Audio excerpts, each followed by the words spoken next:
Hello everyone and welcome to Channel M.c.F.a.E, where manifestations come fast and easy.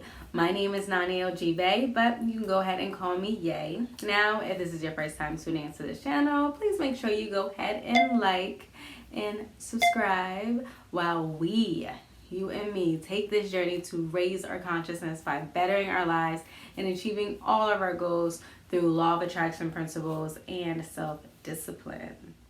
Now guys, before we really get into this video, I just want to go ahead and amplify how I stretched out saying we in my little intro you just saw.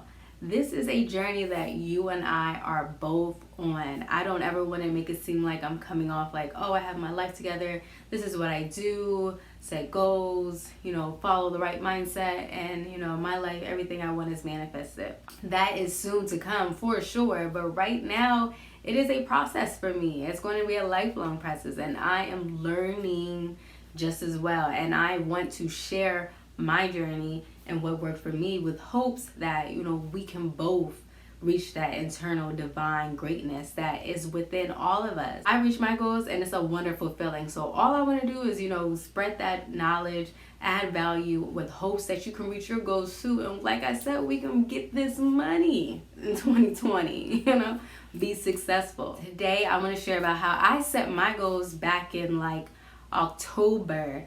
And I recently was going through, a reevaluation of where I am in December, because, we're getting ready on the new year. And I was looking at the 5 major goals in my life, and I wasn't hitting any. Like, I didn't even seem close to the target. So I was like, what is going on? I'm doing everything. I believe in everything that I'm saying, the law of attraction, being disciplined, I'm being consistent. So what is the issue? Like, it's not the result I want, but I truly do believe in the process. I believe in the formula. So it's like, I got to go back to the drawing board and do something internally, because the external, it ain't working out how I expected it to be. So when I did that, I learned about S.M.A.R.T goals. And S.M.A.R.T goals changed my whole perspective on goals. Not only was I thriving with these things, but I was hitting results. I reached 3 out of the 5 goals.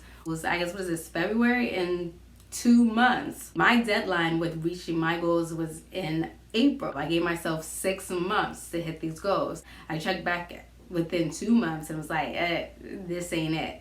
So when I did my research, S.M.A.R.T goals helped me out tremendously. So I want to get into what S.M.A.R.T goals are, how I set mine, and how you can implement it in your routine and your strategy as well. Now, creating goals in general is very important. It gives our life a sense of purpose and a sense of meaning. It's key when we are setting our goals to set big goals, set goals that we have never achieved before.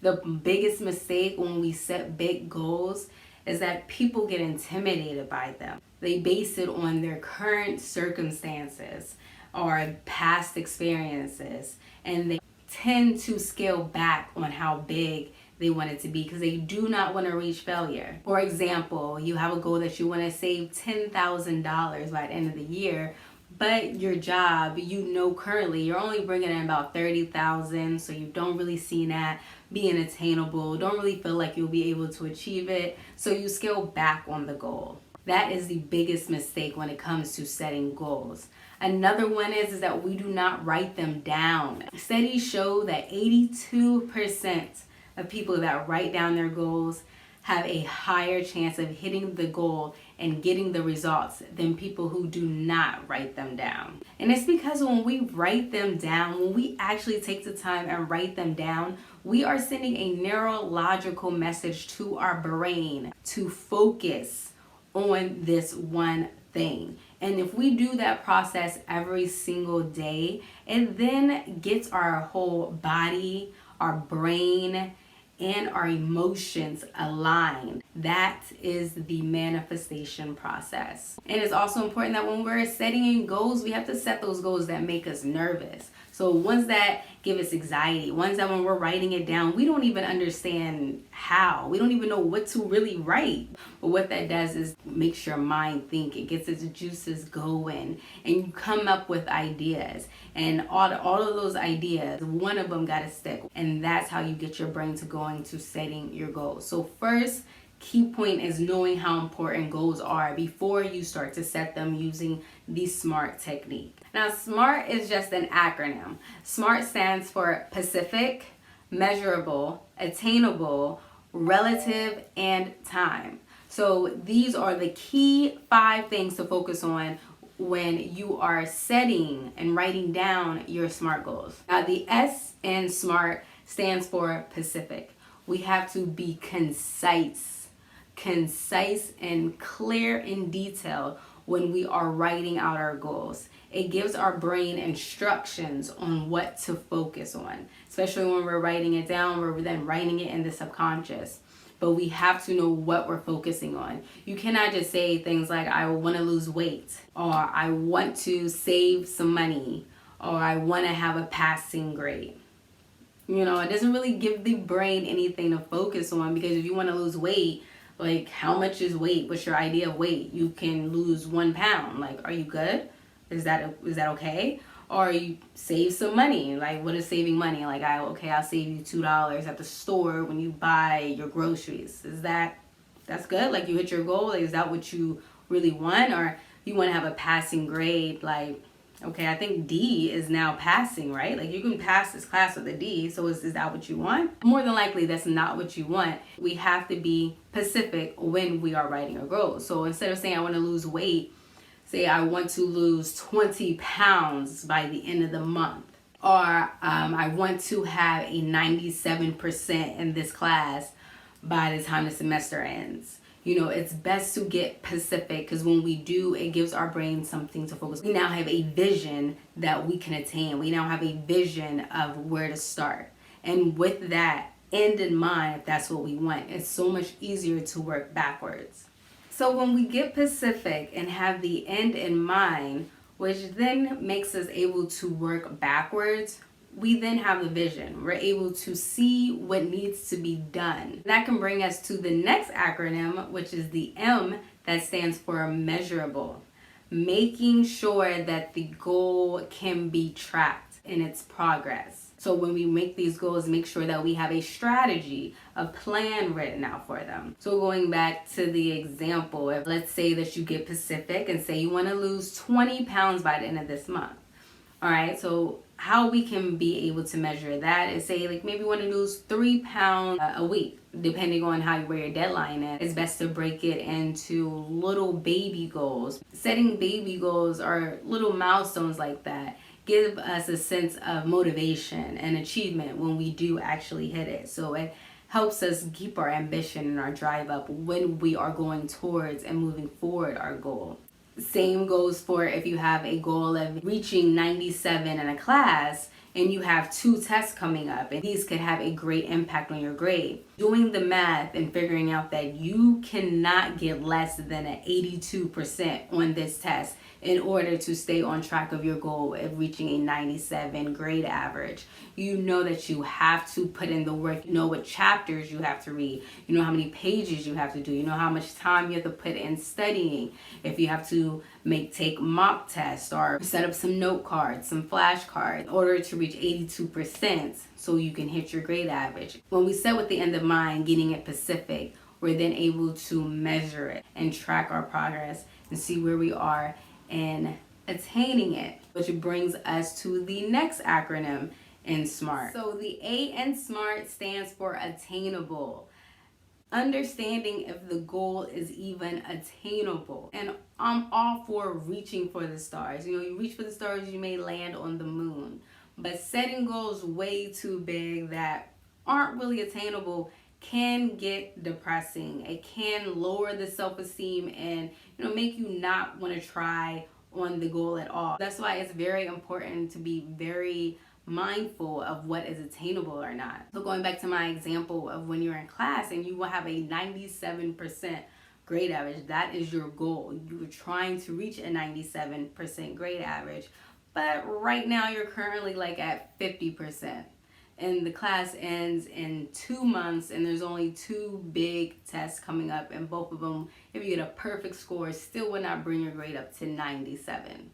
Like, so right then and there, you should know that that is just not an attainable goal. You can pass and you can get as high as you can, reach for the stars, reach for that 97, but you probably won't get a 97, but it's better that you have that goal and you strive for that goal, you work for the goal, and you ended up with a B, maybe an 82, but you were just at a 58. And if you didn't even try to reach for that 97, you probably would have still passed with a C. But making sure that the goal is attainable first before you stress yourself out and get depressed and want to give up altogether is making sure that you can attain it. The next acronym in SMART means relevant, meaning making sure that our goals even make sense, that we're planning and setting goals with the right mindset, ones that are going to help us reach the long-term goal, and goals that we're just not doing just to be doing it. Going back to the school example of getting a 97 in this certain class, let's just say the class is physics,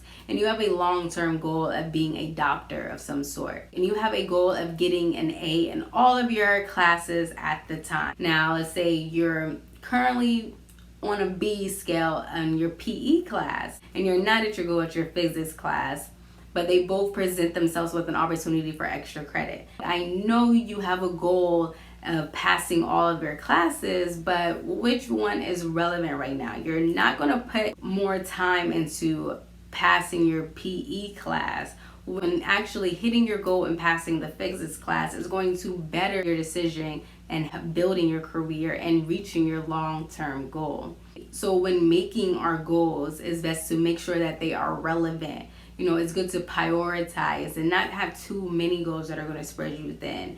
Focus on the ones when you have your vision set, when you have the goal of the long-term goal set in mind. Understand that when you're setting your goals today, which ones will actually help and catapult you to the direction of your long-term goal. That's when we use the relevant strategy in SMART goal setting.